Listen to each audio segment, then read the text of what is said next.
And Fran Johnson of Keller Williams Realty is here answering questions about buying and selling homes. All right, we've had a couple questions about this. Explain the commission structure for a realtor and how does the consumer navigate it, especially when we're hearing about all these changes? So the commission is really set by the broker. Real estate agents work up underneath the broker. The firm sets the commission. So it depends on what their model is and what they need to charge in order to make money at the end of the day. Obviously, there's been a lot of information out about the new settlement and everything, and the big thing is commissions has always been negotiable, and really that commission rate is set by the marketplace. The marketplace really drives that. So is it something that the seller of the house is the one who talks to the realtor about the commission, or is it the buyer of the house? Who does that? So typically, the way it is now and the way it has been in the past, there's a compensation in the listing agreement, and there is an agreed upon amount of money. The seller agrees that can be compensated to the agent who works with the buyer.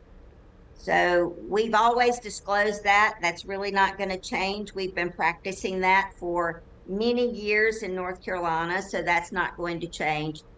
How the compensation to a buyer agent is disclosed is going to change. So that will be what we will be working through over the next few months. And obviously this suit is not settled. It has to be approved. So everything's not in concrete yet. Okay, so if you are buying or selling, just ask a lot of questions so you know what's happening and where the stuff is on the paperwork and all that other kind of stuff. And if you have a question, you can always reach out to any of us and we are able to then ask another expert, hey, is this right? Is this real? Is this the way that this needs to go? All right, Fran, this person has a very interesting question. They said, what happens if you bought a house and you found out someone died in the house? Should the seller have to let you know about a person who dies in the house before closing? So in North Carolina, we are not required to disclose if somebody died in the house. So if somebody asks, the answer to the question needs to be truthful, or I'm not allowed to say because their client has instructed them not to. So if the agent works for the seller is their client, and they instruct them not to say, then the agent is obligated not to say anything, or if the seller has not given them instruction that way, they can tell the truth about what happened. Okay, so there's probably other ways to find that out, I suppose. Now, if there's a buyer agent, they can find it out. They can sure disclose it to their client. Okay, gotcha. All right, so a buyer agent can do that for their client. The seller agent is protecting the seller there. Okay. Right. All right. This person wants to know, please talk about, I had a collection on my credit report and it fell off after 7 years. Do I still have to pay it off in order to get approved for a mortgage? If that collection has actually been forgiven and it's not on your credit report, it shouldn't show up. But that might be a question that you would need to ask your lender. Okay. How do you buy and sell a house at the same time without owning two houses? This is always a problem for a lot of folks. Yes, it's pretty tricky.